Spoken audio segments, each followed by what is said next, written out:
Good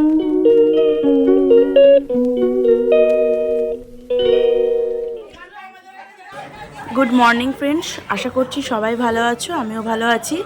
আবারও একটা নতুন সকালে হাজির হয়েছি নতুন একটা ব্লগ নিয়ে আপনাদের সামনে। তো দেখতেই পাচ্ছেন সবাই মিলে বসে আছি, এখানে চায়ের আসর হচ্ছে আমাদের।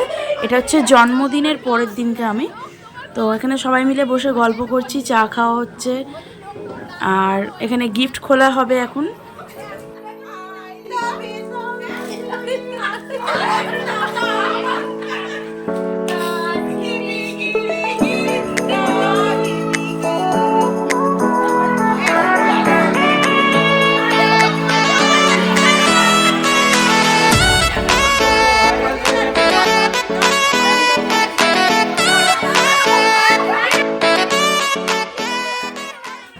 দেখতেই পাচ্ছেন যে কিভাবে গল্প শুরু হয়েছে এখানে আমাদের।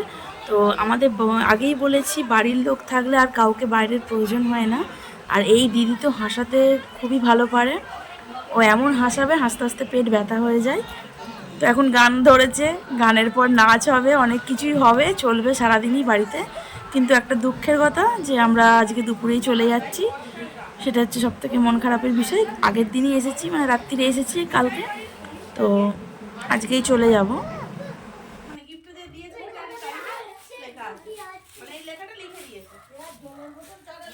গিফট খোলা হয়ে গেছে, গিফট খোলার ভিডিওটা আর করিনি, কারণ খুব স্লো মোশনে গিফট খোলা হচ্ছিল, আর আমার ফোনে চার্জও ছিল না, সেই জন্য ভিডিওটা করতে পারিনি। আর আমার ভিডিও যদি আপনাদের ভালো লেগে থাকে তাহলে অবশ্যই চ্যানেলটি সাবস্ক্রাইব করবেন, আর পাশে থাকা বেল বাটনটি ক্লিক করবেন যাতে নোটিফিকেশন সবার আগে আপনার কাছে পৌঁছে যায়। আর লাইক শেয়ার কমেন্টস করতে কিন্তু একদম ভুলবেন না।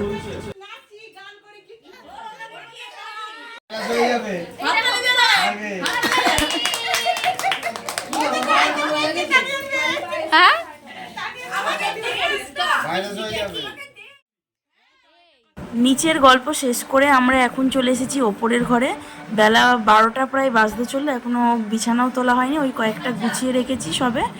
তো নিচে এখনও দেখতে পাবেন আপনারা যে বিছানা এখনও পড়ে আছে, নিচের অবস্থাটাও দেখাচ্ছি একটু পরে। এই যে এই অবস্থা নিচে, এখন ব্যায়াম হচ্ছে, কত কিছু হবে আমাদের বাড়িতে তার ঠিক নেই। যতজন মানুষ ততজন ইয়ার্কি ঠাট্টা আলোচনা তো সব চলতেই থাকে।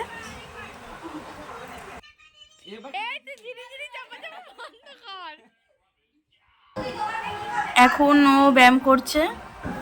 আমার ভাই ক্যারাটেও জানে আর হচ্ছে যোগাও জানে। ও করতে গিয়ে করলো না, স্লিপ করছিল বলে কম্বলটা, তো এখন করেছে।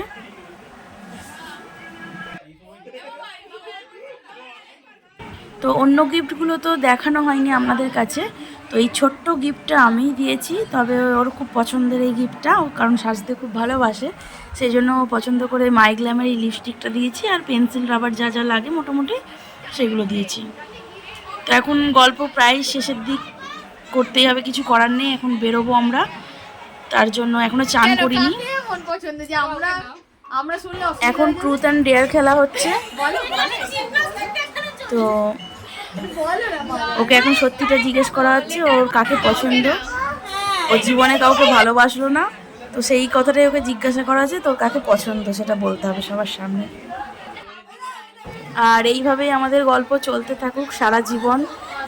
আমরা খুব এনজয় করি সব ভাই বোনেরা মিলে, শুধু ভাই বোন কেন, ভাগনা বোনঝি সবাই মিলে খুব এনজয় করি। তো আবার দেখা হবে পরে, আপাতত ওই গল্পটা এখানেই শেষ করছি আপনাদের কাছে। এবার বাড়ি যাওয়ার জন্য প্রস্তুতি নিতে হবে। এখন চলে এসেছি আমাদের বৈচিগ্রাম স্টেশনে, এখন বাজে বিকেল 5টা, ট্রেনের টাইম হচ্ছে 5টা 25-এ। ট্রেনটা অনেকটা লেট করেছিল।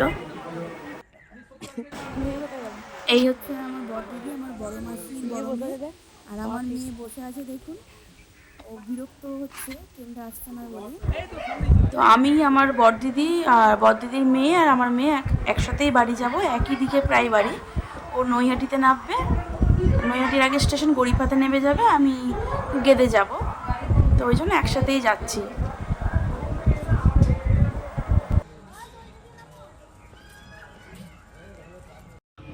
ট্রেনে উঠে পড়েছি। ট্রেনেতে এত ভিড়, প্রচণ্ড ভিড় ছিল, বসার তো জায়গায় পাইনি ব্যান্ডেল পর্যন্ত, যে কারণে আমি লেডিসে উঠিই না। কারণ লেডিসে এমনকি বাচ্চাগুলোকেও একটু জায়গা ছাড়ে না, যেটা জেনারেল কম্পার্টমেন্টে কিন্তু ছাড়ে। আমি যার জন্য মেয়েকে নিয়ে একা বেরোলে পরে আমি জেনারেলে উঠি। জেনারেলে উঠলে কি হয়, বাচ্চাটাকে জায়গা করে দেয়। তো এখন ব্যান্ডেলে বসে আছি আমরা। ব্যান্ডেল থেকে এখন নৈহাটি লোকাল ধরবো। এখনই আছে একটা কাটোয়া লোকাল আছে, কাটোয়া টু শিয়ালদা, আর একটা মেমু আছে, মেমু স্পেশাল, ওটাই উঠবো না। আমি নৈহাটি চলে এসেছি, নৈহাটিতে এসে বসে আছি, কারণ কাটোয়া লোকালটায় প্রচণ্ড ভিড় ছিল, একদমই ফাঁকা ছিল না, আর প্রচণ্ড লেটও ছিল, যার কারণে ভিড়টা হয়েছিল। তো এরপরে আর গেদে লোকালটায় আমি ভিডিও করিনি। এখন বাজে রাত্রি 9:30, আমি বাড়ি চলে এসেছি। এই যে দেখুন,